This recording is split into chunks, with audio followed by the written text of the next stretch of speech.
Hello guys, good day po sa inyong lahat. Sana nasa mabuti kayong kalagayan. Ako naman po, okay naman po ako. Ito medyo siyempre dumagdag na naman ng taon. Ito, halatado na yung pag-edad. Nag-iiba na yung anyo mga guys. Ganun talaga ang tao eh. Dati kamukha ko si Piolo Pascual, ngayon si Aga Mulak na lang. Joke lang mga guys. Good day po sa inyo. I-update ko po kayo guys sa aking mga alagang manok. Good day po. Happy 2025 years po na naman po na dumagdag sa ating mga buhay. Ito, isang taon na naman po ang tumanda sa akin, kaya pero hindi ko sasabihin edad ko, matanda na po ako. Malapit na po ako magsunod.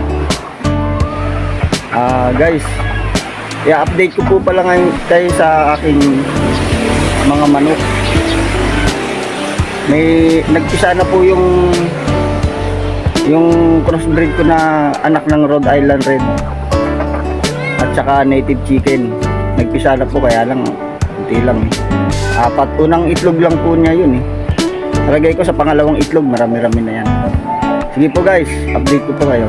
Nangyari nga pala guys, nawala na naman ako ng isang manok, sisiw, yung 4. Tinali ko na ngayon yung babae. Siguro nataranta nung bagong taon na paputok, baka nakalipad. Ayan po, yung isa na lang tuloy ang babae guys sa 4. Ayan guys, isa na lang. Ito yung dalawang lalaki, malalaki na rin sila. Pinagtatali ko na muna guys kasi wala pa akong nagagawang talagang tulungan nilang medyo ito nagpapaasawa na to guys. Anak ng mga cross ng native at saka Rhode Island yan guys. At saka to, lahat naman yan anak na yan guys. Ito anak na rin to.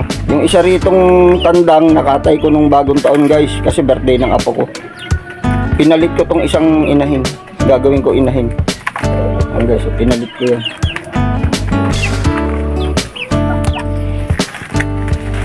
Yan, kapapakain ko lang po ngayon guys eh. Pinakain ko sila. Tuyo naman ang lupa, walang ulan. Yan guys, mga inahin yan. Yan yung native. Ito, pinagpartner ko muna sila guys para magkalahi ng mga native na puro. Ito naman yun dito banda guys.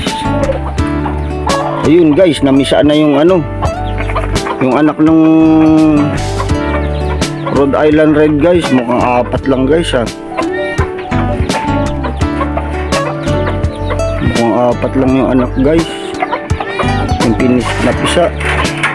Bagay unang lang yan eh. Unang lang yan guys. Unang itlog pa lang yan. Ito yung magulang nila oh. Ayun nanay niya oh. Native at saka yan RIR puro. Yan ang mga magulang niya. Nung namisa, ayusin ko yan kasi baka madali ng pusa guys. Yan o. Unang itlog pa lang niya yan guys, namisa na. 4 lang. Bagay okay lang rin. Yun, marami.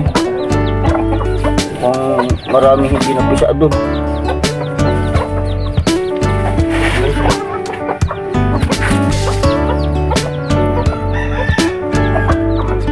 Hindi napisa ata yung iba. Makabugok na. Yan guys oh. 4.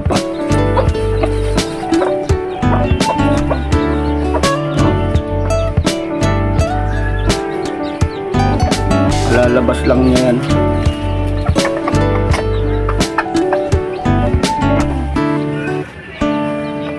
Hindi guys, iaayos ko ng kulungan. Kasi kailangan naka-safety yan guys. Yan guys, pinasok niya muna oh. Pinasok niya muna yung 4 na inakay niya guys. Yung mga sisiw. Yan guys oh.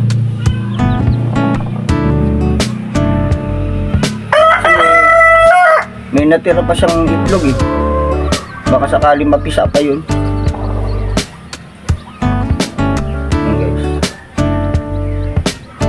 Baka sakaling mapisa pa niya yun. Ang nangyayari guys, natuklasan ko may itlog na rin pala to. Ito guys, may itlog na rin pala. Yan oh. Dito nakaano sa nilagay ko, nagkaroon ng tubig. Pero okay pa naman po yan guys, hindi pa naman yan nililimlim. Ngayon gagawin ko rin sa ilalim. Sa dati niyang initlogan. Doon ko siya ilalagay, bububungan ko na lang dito. Gurot-guranit na. Palitan ko na lang nun. Para hindi siya maulan. Ito guys, o dalawa. Ngayon ko lang natuklasan, hindi kasi ako masyadong pumasok ng mga nakaraang bagong taon. Ito guys, lalagay ko ulit. Dito naman siya dati ng itlog na hindi naglimlim, nagtampo. Kasi tinanggal ko. Baka sakali ngayon maglimlim na. Yan oh. Ayun yung nag-asawa sa kanya eh. Rhode Island Red din. Ito native eh. Ayan guys, yung ano namisa na, apat lang ng pisa guys. Nawalan pa ako ng isang ano, malaki sisiw na. Nawalan pa ako guys. Kapatid nito ang nawala oh. Yan oh. Kapatid niya, babae. Babae pa naman guys, nag-iipon ako ng babae, yung pa nawala. Yun, kinulong ko yung dalawang lalaki guys. Baka nawala din eh. Dito sa amin kasi maraming ano dito. Tirador ng ano, manok. Kahit sisiw, tinitira.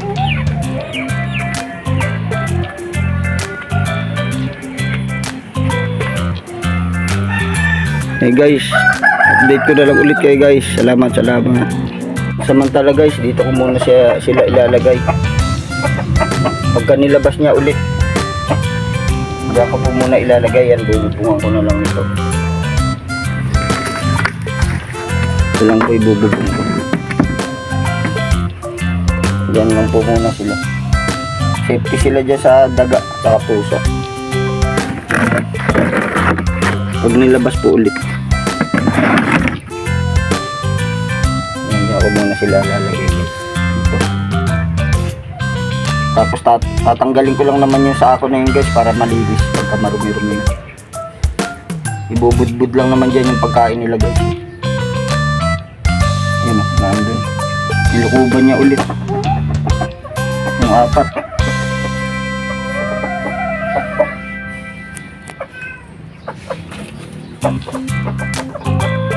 Sige po guys, bye bye. So guys, inayos ko yung ano, itlogan ng isang native chicken na manok. Ayan o, nilagyan ko siya ng mga dahon-dahon na tuyo na kawayan. Kasi yung natuklasan ko to, basa na, may tubig na konti yung ano eh. Ginawa kong parang timba. Napasok pala ng tubig. Pero dalawa na itlog niya guys. Mag-iitlog yan pag nakita niya na ano, na ayos na yung itlogan niya. Ayan yung hindi naglimlim dati guys eh, ng itlog ulit. Sige po guys.